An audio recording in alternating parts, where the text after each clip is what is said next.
masalbar ang kalag diya sa Ginoo. Amen. Amen. Pero kita sila ito, mangisok na ba? Kabayit pa kunin mo. Ano siguro atong point ba? Ang importante son nga ang tao makaila sa Ginoo. Amen? Mo ba na imong kasing-kasing? Ang importante ang tao makaila sa Ginoo. Ang importante nga ang tao makasabot siya unsay gugma sa Ginoo. Igsoon din na kay kinahanglan nga moadto pagkagaing lugar. Basta ka na imong silingan na kinahanglan na Jesus. Kana imong silingan, or imong classmate, or imong schoolmate, or imong office mate, na kinahanglan ng Jesus. Hallelujah. The global mission, the unstoppable good news, the unstoppable news of Jesus Christ, kinahanglan madumog ni sa imong silingan, sa imong friend, sa imong paryente. Kinahanglan makabalo sila nga dunay gingharian sa Dios. Dunay gingharian sa Dios sa kalipay, dunay gingharian sa Dios sa kalinaw, dunay gingharian sa Dios sa hustisya, dunay gingharian sa Dios sa pagkamatarong. Amen? Amen. Hallelujah. So kamo nga mga young people, ayaw na pag-post mo sa mga imot-imot. Mag-post mo gospel. Mag-post mo verses. Ayaw mo ng imot-imot. Manipulos. Hallelujah. Just post hope nga mga paglaog, mga kapatong paglaog ng mga tao. Kasi mag-post mo di maayo dito. Mag-post mo tao pa diyan, no? Yang makabasa po na ito ngayon, hala, ano sila ito siya? So muna son, post love, post verses, post ka ng mga makahatag o paglaong sa tao. Amen? Hallelujah. Glory to God. So, the gospel is the good news that will last forever. Ang pulong sa Diyos, ang gingharian sa Diyos, ang good news na kaigsunan, mauni ang ulungtad sa katapusan. Amen? Okay, so for the youth, it's the ultimate trending story that actually changes lives. So kung ikaw mag-post ka mga nindot na mga pulong diha, mag-post ka mga maayong balita ison, it will change lives. Amen? It will change lives. Pero mag-post ka, nag-imot-imot na ka nito, why mag-usap, anak? Hallelujah. So, ikaw, ganahan ka, kaya mga people, ganahan mo rin na mag-post-post. No? So, you must post good news. Hallelujah.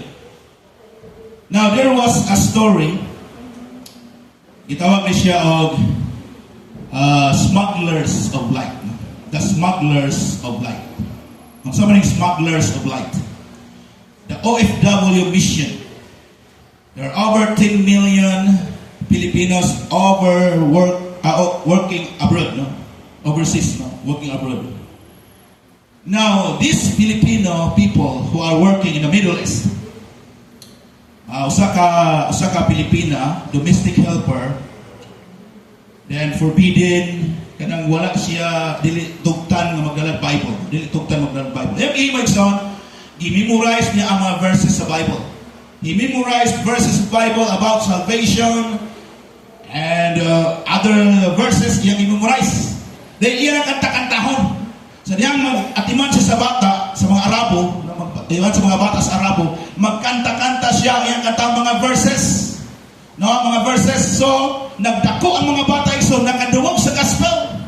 Kaya nga naman, ang usa ka Filipina nga domestic helper, magsige siya og kanta, mga Bible verses iyang kantahon. So, ang mga bata nga iyang gibantayan, mga bata sa Arabo, nagdako sila nga nakadungog sila sa gospel. Walay Bible, iya lang ikanta-kanta ang mga verses. Ison, kung ikaw, magkanta-kanta ka sa iyong balay, so siguro naglaba ka, o sa imong gitbuhat, ikanta-kanta ka, may tungod sa pulong sa Ginoo. Kanang silingan na kadungog diha, makabalo siya nga ikaw, Kristohanon na ikaw. Amen? Amen? Praise God. Hallelujah. So, those Arab children,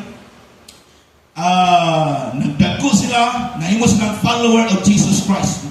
Secret follower of Jesus Christ. So ang mga Arabo nga nakadungog sa iyang kanta igsoon, sa gagmay pa sila, nanaggo sila, kung sa naggo sila, nahimo sila mga secret follower of Jesus Christ. Can you imagine that? Hallelujah. Amen?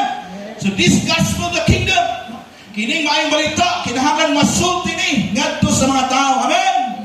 O sila makaila sila ni Jesus Christ. So we are not only exporter, a labor exporter, but we are God's secret agent. Dili ta nga mga laborer lang ta nga moadto sa gawas igsoon, pero nahimo kita nga mga secret agents of the kingdom of God. Hallelujah. Glory to God. Number 2, the local mission. The local mission transforming the Filipino heart. Hallelujah. Transforming the Filipino heart. Ang usa ka mission igsoon nga mag-usab sa mga tao, sa mga Pilipino. Hallelujah. Ang mao nga mission igsoon, mao ang pagpaila kinsa si Jesus Christ ang kinabuhi. Hallelujah. Amen? Kinsa man ta sa una? Kinsa may naka-experience direct mga simbag Dios. Yan, sila pataas. Ako rin ay. Ako rin ay. Praise God. Igsoon, ako sa una, number 1, no? Number 1, ano man? Natudluan mi anang rosary. Akong mama, grabe mag-rosary. Basta gani, Tuesday o Friday, muna ingon o kasakit igsoon, mag-anak yun magdupa sa kamot. Kaya akong magulang kay kadugay mo, anak mo to siya, nagpion na po sa akong mama, no? O, kaya nagkapoy din na magdupa. Sabi, anak-anak, kadugay mo, anak ka ba? So, wala igsoon. So, number 1 kong idolatrous. Number 1 kung nagsimbag Diyos, igsoon. But glory to God, kay iluwas ko sa Ginoo. Amen? Amen? Kung wala pa ko nasulti sa pulong sa Ginoo, di wag ko maluwas. Pero kay isultian ko sa may gagaw, igsoon, naluwas ko. Amen? So, malay mo, magsulti ka sa imong classmate, sa imong friend, sa imong silingan, igsoon, umabot ang adlaw, maluwas na siya. Amen? Ayaw po kahata. Tayo mo, anang, kung kayo ito ba, impatient kayo ito. Impatient, pagsulti ko, kinahanglan maluwas ka. No? In the name of Jesus. So, dili pa na dayon. Dili na pa sa siling nga muhalang dayon. Amen? No? Kinahanglan sa hinay-hinay o kinahanglan iampo sa Ginoo. Amen? So, the local mission, transforming the Filipino heart. Hallelujah. Now, kini nga mission in song,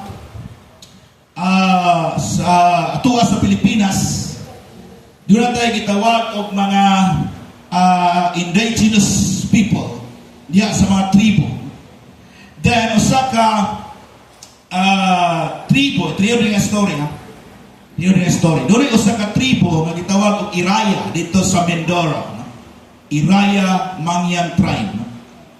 Kini mga Iraya Mangyan tribe, giatuan kini sa mga missionary, and then naghatag sila og kanang mga sapatos, no, kanang mga sinina, kanang mga relief goods, no.